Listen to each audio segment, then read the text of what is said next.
오늘 하나님께서 우리에게 주시는 말씀은 신약성경 에베소서 4장 16절 말씀입니다. 신약 313쪽입니다.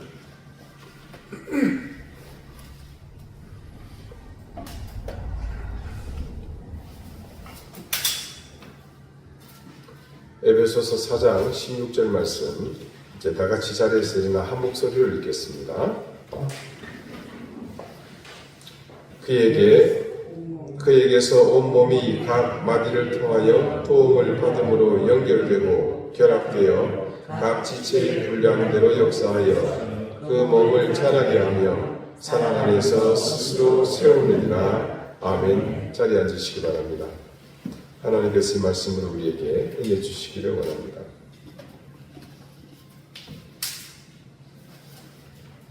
제가 신앙의 열정이 아주 뜨거웠던 청년 시절은 1980년대였습니다. 그때 한국 교회는 성령에 대한 이해가 참 많이 부족했었습니다. 원래 교회에서 영적이라는 말을 갖다 붙이면 왠지 조금 거룩해 보이고 평범한 사람은 접근해서는 안 될 것 같은, 아니면 접근하기 힘들 것 같다는 그런 분위기가 있었습니다. 그런데다가 그것도 그냥 영적인 게 아니고 거룩한 영, 성령이라고 그러니까 모든 게 사람의 판단에서는 비이성적이고 신비로운 대상으로만 여겨졌었습니다. 얼마 전 세상을 떠났습니다마는 개그맨 출신으로 왜 목사가 되었는지도 불분명했던 서모 씨가 한참 주가를 날리던 그때 출연했던 방송에서는요, 이 사람이 특이한 발성법으로 인기몰이를 했었습니다. 참 입에 담기도 좀 민망합니다만 그때 당시 성령을 중심으로 사역하던 최고의 스타 목사님이었죠. 그분의 발성을 따라 했던 겁니다. 이른바 말씀에 끝에다가 쉬어 이렇게 붙이는 거예요. 그래서 지금도 생생히 기억합니다마는 그 개그맨 출신 목사가 이런 노래를 불렀어요. 산 넘고 바다 건너 물 건너서 뗏목을 타고 가다 뒤집어져셔 막 헤엄쳐 가는데 쉬어. 예, 여러분 들어본 기억이 있으십니까? 네. 이게 방송만 그런 게 아니고요. 그 당시 목사들이 설교할 때 보면 여기저기 이거 다 따라 하더라고요. 제가 한번 흉내를 내보겠습니다. 이렇습니다. 여러분은 제가 하는 말씀을 미쉬니까 할렐루야. 네. 이랬던 것입니다. 저랬던 것입니다. 하나님께서 이렇게 말씀하셨습니다. 이게 제가 이 원고를 따라 치다 보니까 자꾸 오타가 나요. 이게 문법에도 맞지 않은 말이다 보니까. 근데 한 30년 이상 신앙생활 하신 분들, 안위를 보신 지 한 40년 되었네요. 그때를 아십니까? 돌이켜보면 어느 교회든 그렇게 설교하시는 목사님들 쉽게 찾아볼 수 있었습니다. 그래서 소위 부흥사로 불리던 목사들의 집회를 가보면 너도 나도 이런 스타일로 강단에서 손짓을 막 하면서 이 집회를 인도했던 것을 볼 수 있었습니다. 그때 우후죽순으로 여기저기 막 생겨났던 기도원에도 가보면 거의 모든 집회 스타일에 이런 모습을 어렵지 않게 볼 수 있었습니다. 근데 이게 어디서 불시에 나타난 것이 아니고요. 조금만 생각을 해보면 전부 다 성경에서 기원을 찾아볼 수 있는 일들입니다. 예수님이 떠나시고 오순절에 성령이 임했습니다. 이전에도 성령의 역사는 성경에서 찾아볼 수 있지만 이때는 예수님이 승천하시고 얼마 되지 않아서 또 그분이 직접 말씀하셨잖아요. 보혜사가 곧 올 것이다. 그 약속에 따라서 아예 노골적으로 그때는 성령님이 대놓고 오셨습니다. 그때 성령이 기도하던 제자들 가운데 오셨다는 사건을 성경은 이렇게 증언하고 있습니다. 사도행전 2장 1절 이하입니다. 오순절날이 입이 이름에 그들이 다 같이 한 곳에 모였더니 호련히 하늘로부터 급하고 강한 바람 같은 소리가 있어 그들이 앉은 온 집에 가득하며 마치 불의 혀같이 갈라지는 것들이 그들에게 보여 각 사람 위에 하나씩 임하여 있더니 그들이 다 성령의 충만함을 받고 성령이 말하게 하심에 따라 다른 언어들로 말하기를 시작하니라. 1절은 보시다시피 그때 상황이 어떤지 설명하고 있습니다. 그리고 그 뒤를 잇는 2절과 3절은 구체적으로 나타난 현상을 증언합니다. 그때 나타난 현상을 보니까요, 첫 번째로 호련히 갑자기 그죠, 하늘에서부터 위에서죠, 급하고 강한 바람 같은 소리가 그들이 앉은 온 집안에 가득했다고 합니다. 2017년에 제가 이 현장을 가봤습니다. 다락방이라고 얘기하기는 조금 부족해요. 홀입니다. 천정이 낮지가 않습니다. 아마도 급하고 강한 바람 같은 소리가 임했다면 그 홀 전체가 다 느낄 수 있는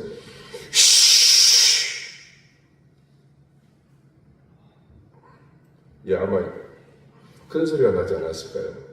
그리고 이어서 마치 불의 혀같이 갈라지는 것들, 그런 것들이 각 사람에게 보일 정도로 나타났다고 증거합니다. 그 결과로 어떤 일이 일어났냐면 성령의 충만함을 받았습니다.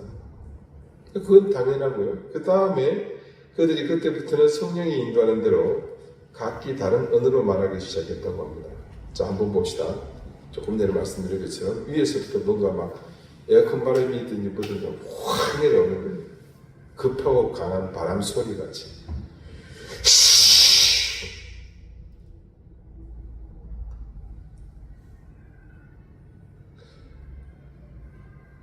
이게 이런 소리가 나서 그 같다는 생각이 들지 않으십니까?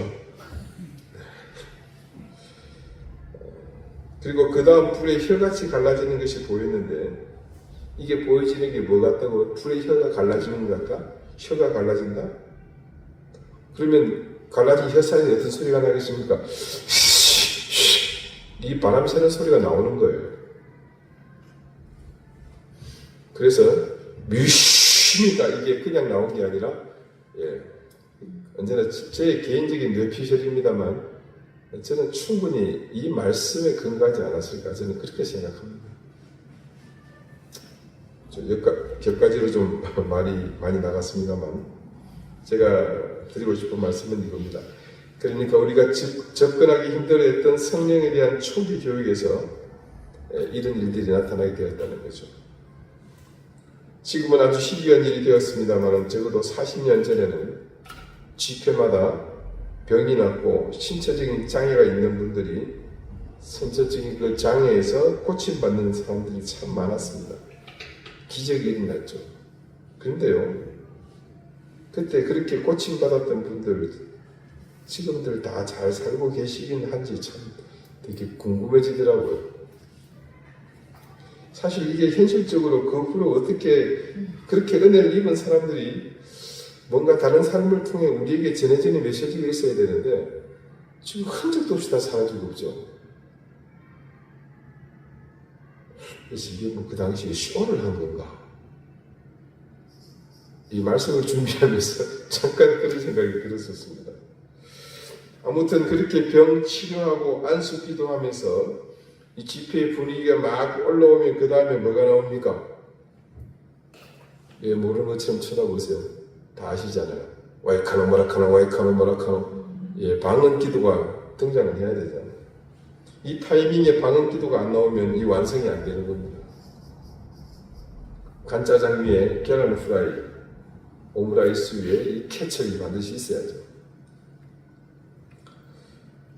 지금 것들 이 말씀들을 하나로 다 꿰게 되면요, 그 당시에 성령이라는 목걸이가 완성이 됩니다. 성령에 대한 이해는 거의 이해범주 안에 있었습니다. 성령에 대한 올바른 교육이 부재했었고요. 그래서 자연무지하다 보니까 우리가 가장 가까이 접해야 할 하나님 중 한 분 아닙니까? 그 성령 하나님이 일부 목회자들의 전유물로 여겨지던 시대가 바로 그때였습니다. 그래서 단지 신비한 기운으로 여겨지면서 이런 분위기를 이용하여 일반 성도들이 경외감을 억지로 느끼게 하므로 조금 전 말씀드렸던 그런 일들이 그 시대에 비일비재하게 되었던 겁니다. 물론 저는 이런 과정이 한국교회 성장에 적잖은 영향을 끼쳤다고 부인하지는 않습니다만 또 실제로 데이터가 그렇게 나타났고요. 이런 분위기가 교회에 전반적으로 자리 잡고 있던 시대에 고린도전서 12장 이 성령의 은사에 관한 말씀은 성도들에게 별 설득력이 없었던 것 같아요. 우리 신약 278페이지거든요. 한번 성경 가지고 계신 분들은 펴보시고요.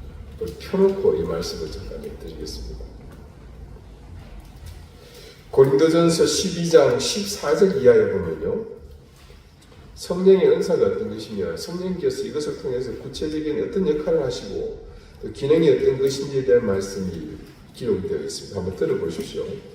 몸은 한 지체뿐만 아니요 여럿이니 만일 발이 이르되 나는 손이 아니니 몸에 붙지 아니하였다 할지라도 이로써 몸에 붙지 아니한 것이 아니요 또 귀가 이르되 나는 눈이 아니니 몸에 붙지 아니하였다 할지라도 이로써 몸에 붙지 아니한 것이 아니니 만일 온 몸이 눈이면 듣는 곳은 어디며 온 몸이 듣는 곳이면 냄새 맡는 곳은 어디냐. 그러나 이제 하나님이 그 원하시는 대로 지체를 각각 몸에 두셨으니 만일 다 한 지체뿐이면 몸은 어디냐. 자, 여러분 전체 31절까지 내용인데요. 일부만 읽었거든요. 이게 어떻게 느끼셨습니까? 지금의 시각이 아니라 한 40년 전에 40년 전에 그때 여러분이 신앙생활 할 때를 한번 떠올려 보십시오. 그때 시각으로 이 말씀들을 쉽게 이해할 수가 있었겠습니까? 이게 성령의 사역이라는데, 성령의 일하시는 목적이라는데, 성령에 대한 인식은 앞서서 말씀드린 대로 거룩하게 구별되는 일부의 목회자들만 소유한 특별한 은사의 상징과 같았습니다. 그리고 그걸 사모하는 평신도들은 기껏해야 와이카노 뭐라카노 방언하는 것을 최고의 목표로 여기던 그때의 그 시절이니 답은 이미 나와 있습니다. 저는 종종 말씀을 깊이 파헤치면서 절절히 느끼는 것이 있습니다. 악한 영인 이 마귀 사탄은 우리 성도들이 철저하게 성경 말씀과 멀어지도록 분위기를 조장했다는 생각을 뗄칠 수가 없습니다. 당시에 교회들이 말씀을 깊이 있게 봐야 한다는 가르침이 없었던 것은 아니지만 정말로 방언을 사모하는 만큼만 금요일에 철야 기도한다고 밤새 부르짖고 목이 쉬어라 터져라 부르짖던 그런 사모하는 만큼만 성경 말씀을 읽고 그 의미를 되새기는 일에 전념했답니다. 한국교회는 지금과 사뭇 다른 영적 권위가 살아있는 그런 교회가 되었으리라고 저는 생각합니다. 전국 각지에 수도 없이 세워졌던 기도원에서 혹은 당시 국민일보 하단에 하루에도 수십 개 광고가 실렸던 집회 중에서 단 한 번만이라도 우리는 오늘 하나님의 말씀만을 읽고 묵상하며 그것을 따라 살기를 다짐하는 집회입니다. 그렇게 말씀의 깊은 의미를 나누는 집회가 있었다면 지금 한국교회는 이렇게 처참한 지경에까지 이르지는 않았을 겁니다.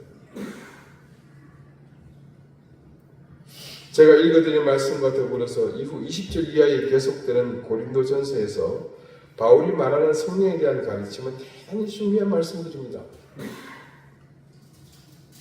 이상한 쇳소리 내며 안수 기도하고 방언하는 그것으로만 이해했던 성령에 대해 바울은 구체적이고 실제에 가까운 성령 하나님의 사역이 지향하는 본질을 가르쳐 주었습니다. 바울이 고린도 교회의 교인들 마치 우리같이 방언하는 것 하나 두고 은사가 전부인 것으로 판단하여 우열을 다투면서 가짜는 논쟁에 빠진 것을 두고 그것이 얼마나 부질없는 짓거리인지를 깨닫게 해줍니다. 나는 방언할 줄 아니까 모든 것에 통달했다 이거예요. 너는 방언 못하니까 아무것도 아니라는 겁니다.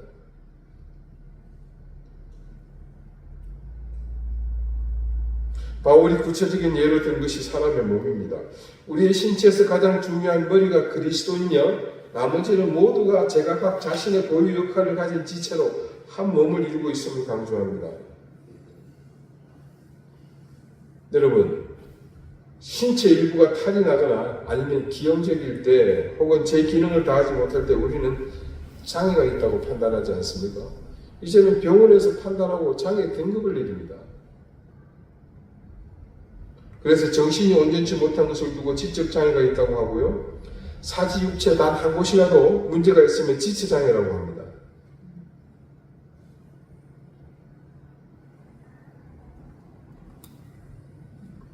자, 아까 14절에서 19절 제가 읽었지 않습니까? 거기 다시 한번 잘 보십시오. 자, 마지막 19절을 보니까요. 뭔 얘기를 합니까? 만일 다 한 지체뿐이면 몸은 어디냐? 이 몸 중에서 하나만 지가 달랐다고 그러는 거예요. 손이 지 혼자만 달랐다는 거예요. 여러분, 다른 거는 다 기능을 못하고 손만 달랐다고 얘기하면 뭡니까? 병원 가야죠. 당장에 장애 판정이 나옵니다. 그 얘기를 하는 거예요. 방언만이 유일한 성령의 은사라고 주장하고 있는 그 사람들 향해서 그 얘기를 하고 있는 겁니다. 자, 계속해서 20절 이후의 말씀부터 우리가 한번 천천히 읽어볼까요? 이제 지체는 마르나 몸은 하나라. 눈이 손들어 내가 너를 쓸 데가 없다 하거나 또한 머리가 발들어 내가 너를 쓸 데가 없다 하지 못하리라. 그뿐 아니라 더 약하게 보이는 몸의 지체가 도리어 요긴하고 우리가 몸에 덜 귀히 여기는 그것들을 더욱 귀한 것들로 입혀주며 우리의 아름답지 못한 지체는 더욱 아름다운 것을 얻느니라. 그런즉 우리의 아름다운 지체는 그럴 필요가 없느니라. 오직 하나님이 몸을 고르게 하여 부족한 지체에게 귀중함을 더하사 몸 가운데서 분쟁이 없고 오직 여러 지체가 서로 같이 돌보게 하셨느니라. 만일 한 지체가 고통을 받으면 모든 지체가 함께 고통을 받고 한 지체가 영광을 얻으면 모든 지체가 함께 즐거워하느니라. 너희는 그리스도의 몸이요 지체의 각 부분이라. 하나님이 교회 중에 몇을 세우셨으니 첫째는 사도요 둘째는 선지자요 셋째는 교사요 그 다음은 능력을 행하는 자요 그 다음은 병 고치는 은사와 서로 돕는 것과 다스리는 것과 각종 방언을 말하는 것이라. 다 사도이겠느냐 다 선지자이겠느냐 다 교사이겠느냐 다 능력을 행하는 자이겠느냐 다 병 고치는 은사를 가진 자이겠느냐 다 방언을 말하는 자이겠느냐 다 통역하는 자이겠느냐. 너희는 더욱 큰 은사를 사모하라. 내가 또한 가장 좋은 길을 너희에게 보이리라. 자, 이 말씀이 여러분 어렵게 들리십니까? 너무 쉬운 비유 아닙니까? 근데 이토록 쉬운 비유를 통해서 우리가 깨달아야 할 것이 무엇입니까? 성령님께서 사역하시는 그 지향점, 그게 무엇이냐는 겁니다. 결국은 한 몸은 몸이지만 어떤 몸입니까? 머리가 뭐였요? 그리스도이신. 그리스도가 머리가 되시는 한 몸을 이루라는 것 아니겠습니까? 그런데 이 말씀을 제대로 알지 못하다 보니까 교회가 사람들에 의해서 나뉘고 분열하고 그러다가 서로 다투고 비난하고 싸우고 저주하는 집단이 되어버렸습니다. 얼마나 이 말씀과 역행하고 있는지 모르겠어요. 성경의 말씀을 철저히 무시하고 그 말씀이 가리키는 가지 말라 하는 그 길로 지금껏 너도 나도 앞다투어 달리지 않았습니까? 오늘 본문 말씀을 보십시다.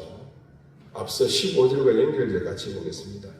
오직 사랑 안에서 참된 것을 하여 범사에 그에게까지 자랄지라. 그는 머리니 곧 그리스도라. 그에게서 온 몸이 각 마디를 통하여 도움을 받음으로 연결되고 결합되어 각 지체의 분량대로 역사하여 그 몸을 자라게 하며 사랑 안에서 스스로 세우느니라. 여러분, 고린도 교회 성도들에게 성령에 대해서 가르친 내용과 똑같지 않습니까? 주님께서 머리가 되심을 바울이 다시 강조합니다. 그렇게 머리 되신 주님께서 우리 온몸이 각 마디를 통하여 도움을 받아 서로 연결되고 결합하여 온전한 몸이 되는 것 아니겠습니까? 근데 여러분, 그렇게 한 지체로 몸이 되는 것은 어떻게든 가능한 일입니다. 자, 여러분, 우리가 그리스도를 머리를 삼고 교회가 되지 않았습니까? 그래서 이 땅에 그렇게 한 지체된 수많은 교회가 세워지지 않았습니까? 아마 이번 주도 전국 곳곳에서 이 교회를 창립한다는 그런 예배가 있을 겁니다. 전 세계 선교 현장에서 수많은 곳에서 일어나고 있을 겁니다. 그런데 중요한 것은 그 일이 일어난 것으로 그치는 것이 중요한 것이 아닙니다. 그 다음입니다. 각 지체의 분량대로 역사하여 그 몸을 자라게 하며, 여기서 이 몸이 뭡니까? 그렇게 지체된 하나의 공동체로 교회들 아니겠습니까? 그게 어떻게 해야 된다고요? 자라게 하며 사랑 안에서 스스로 세워져야 한다는 겁니다. 무조건 하나의 몸을 이루는 것이 최종 목표여서 그치는 것이 아니라 각각의 분량대로 힘을 다해서 그 몸을 자라게 해야 합니다. 성장과 성숙을 말하는 겁니다. 성장하지 않고 머물러 있다면 안 될 일입니다. 단지 성장하기만 하고 그 내면이 또한 성숙하지 않으면 그 또한 작은 일이 아닙니다. 그래서 말씀은 최종의 단계, 즉 사랑 안에서 스스로 세우느니라는 이 단계까지 나아가야 함을 증언합니다.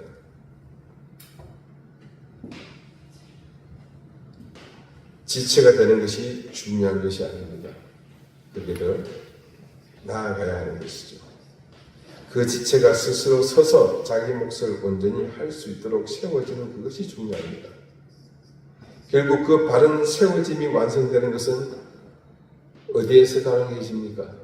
사랑 안에서입니다. 우리말 세우느니라로 번역된 헬라어 오이코도메는요, 건축하는 행위, 그러니까 건물을 짓는 것을 의미하기도 하지만 또 다른 의미는요, 영어로 spiritual advancement, 영적 진화, 혹은 edification, 교화 이렇게 부르죠. 그런 의미가 함께 있습니다.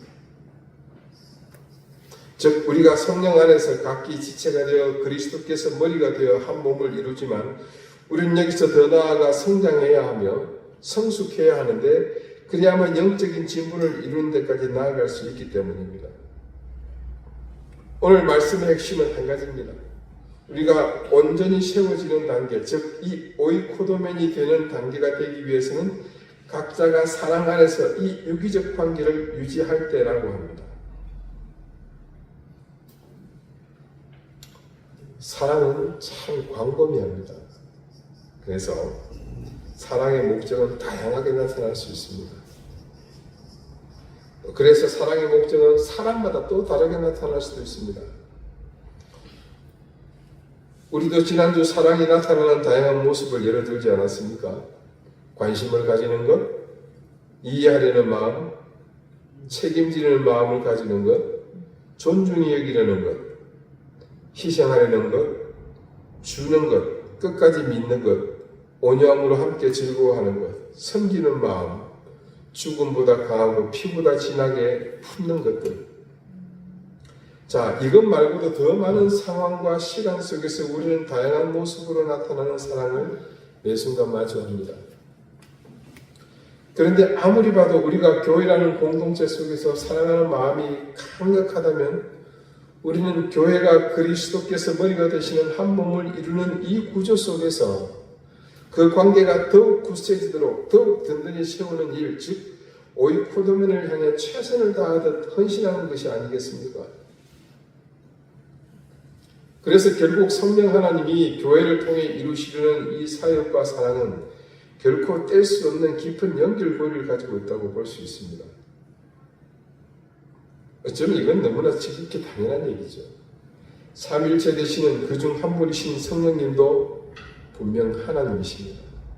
그런 하나님의 일하시는 힘의 원동력이 무엇이 되어야 합니까? 되어야 하는 것이 아니라 사랑이라는 것은 지극히 당연한 이야기입니다.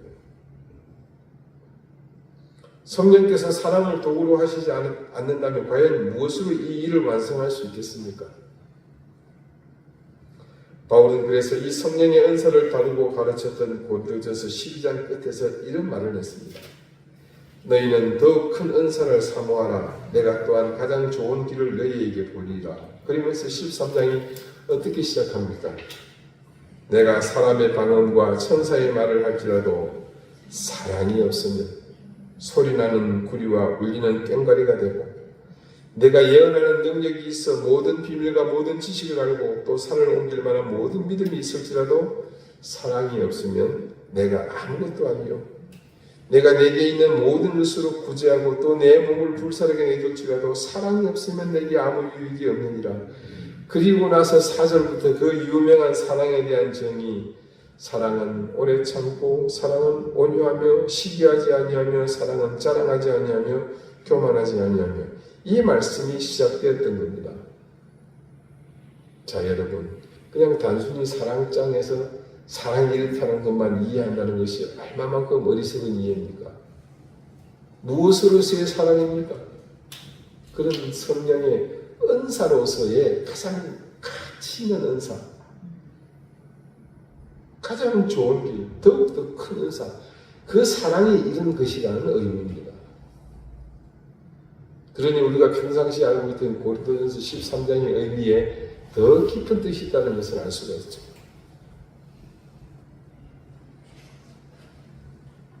그런 의미에서 오늘 바울의 교훈에 따르면 교회의 완성은 곧 온전한 사랑의 확립입니다. 그 사랑이 온전하게 성령 안에서 채워지지 못했기에 교회는 쉬 사랑이 그 가치를 잃어버리고 정작 필요할 때 그 사랑이 제 역할을 하지 못했습니다. 아니, 이런 고귀한 사랑이 어떻게 이렇게 쉽게 훼손될 수 있습니까? 이 의문에 대해서 우리는 쉽게 답할 수 없습니다. 사랑이 고귀한 것이기에 오히려 쉽게 훼손당할 수 있습니다. 그러나 우리는 사랑의 능력이 얼마나 강력한지 잘 알고 있잖아요. 누가 천하 만물 온 우주의 주인이신 하나님을 십자가에 매달 수 있겠습니까? 그분이 왜 십자가에 달리시죠? 그 사랑 때문에 죽음을 이루고 가시지 않았습니까? 이 온 세계, 온 우주의 절대자이신 하나님을 죽음으로 내몰 수 있을 만큼의 강력한 힘을 가진 게 뭐다? 사랑이라는 겁니다. 자기의 생명을 대신해서 타인의 목숨을 구하는 그 힘은 오직 사랑할 때만 가능합니다. 찢어주기도 시원찮은 원수를 용서하고 받아주게 만드는 힘이 사랑입니다. 그런데 어떻게 그런 사랑이 이토록 쉽게 무너질 수 있단 말입니까? 저는 이유를 압니다. 여러분, 본디요, 흰 옷이 빨리 더러워지는 법 아닙니까? 그것이 가장 고귀하기에 쉽게 생채기가 나고 흠이 나는 법입니다. 하지만 그 자체가 쉽게 생채기가 나고 오염되고 더러워질지 모르나 그 자체로 사랑은 엄청난 힘을 가지고 있습니다. 그리고 우리의 신앙에서 더 나아가 하나님의 구원 역사에서 그 사랑을 대신할 수 있는 힘은 이 세상에 어떤 것도 없습니다. 그러므로 우리가 이 사랑의 가치를 알고 온전한 사랑을 지켜나가야 할 것입니다. 저는요, 별로 길지 않은 삶을 살면서 이제껏 교회에서 이 사랑이 흔적도 없이 사라지는 현상을 수도 없이 목격했습니다. 여러분, 교회가 조금만 시끄러워져 봐요. 분열이 시작되고 쏟아내지면 제일 먼저 사라지는 것이 이 사랑입니다. 눈을 씻고 찾아봐도 없어요. 그리고 비방, 모함, 모욕, 비난, 저주가 난무하게 됩니다. 사랑은요, 우리를 지키는 최종 바리케이트입니다. 이게 사라지니까요, 그게 없어지고 나니까, 이 산에 호랭이가 없어지고 나니까 온갖 짐승들이 다 기어나와 지가 왕이 나는 거예요. 무주공산이 되는 겁니다. 사랑이라는 바리케이트가 사라지고 나니까 이 잡다한 못된 것들이 여기저기서 호기를 쳐들고 사람을 장악해버립니다. 악한 영은 절대 그 기회를 놓치지 않습니다. 그리고 사랑을 잃어버린 그리스도인들은 자신들이 무엇을 잃어버렸는지 그것조차 절대 깨닫지 못합니다. 대신 악한 영이 심어준 비방과 모함과 모욕과 비난과 저주를 마구 퍼부어댑니다. 지금껏 이 땅의 모든 교회는 이 구도 속에서 헤어나오지 못하고 사랑을 상실한 채 이 시대 속에서 스스로 무너져가고 있습니다. 사랑하는 우리 이den교회 교우 여러분, 진짜 사랑합시다. 도저히 사랑할 수 없는 상황이 오더라도 내가 사랑해야 한다는 그 사명감만큼은 놓지 마십시다. 사랑하지 않아도 좋습니다. 제발 그 사랑을 쥐고 있는 손만은 놓지 마십시오. 우리에게서 사랑이 사라진다는 것은 우리가, 그리고 이든 교회는 우리가 스스로 하나님의 자녀로 오이코도맨하지 않는 겁니다. 우리가 사랑의 끈을 풀어버리는 순간 우리는 더 이상 성령님의 손길에 이끌림을 받지 못하게 되며 그분의 다스림에서 벗어난 우리는 그때부터 악한 영의 손쉬운 먹잇감이 되고 마는 겁니다. 그래서 교회된 우리는 절대로 그리스도를 머리로 함께 연결되고 결합하여 자라가게 하는 일과 사랑 안에서 스스로 세워가는 이 일을 만들어감에 있어서 결코 악한 영에게 곁을 내줘서는 안 됩니다. 틈을 보이지 말아야 합니다.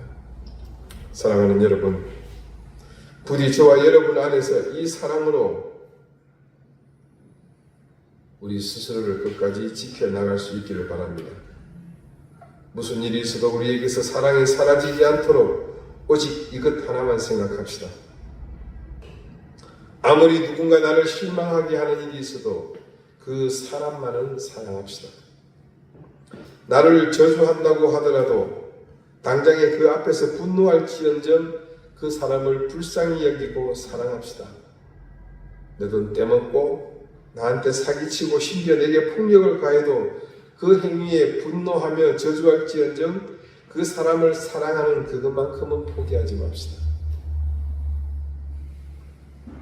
우리가 그때마다 사랑하기를 포기하지 않을 때 그 사람의 영혼을 살릴 뿐 아니라 궁극적으로는 내 영혼이 하나님의 손에 더욱 굳건히 붙들리며 사는 기름을 명심합시다. 기도드리시겠습니다.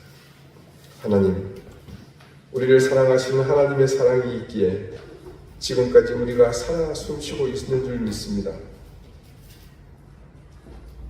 그 사랑이 이 우주를 움직이는 근본적인 힘이며 우리를 구원의 길로 이끄시는 궁극적인 힘이라는 사실 또한 믿습니다.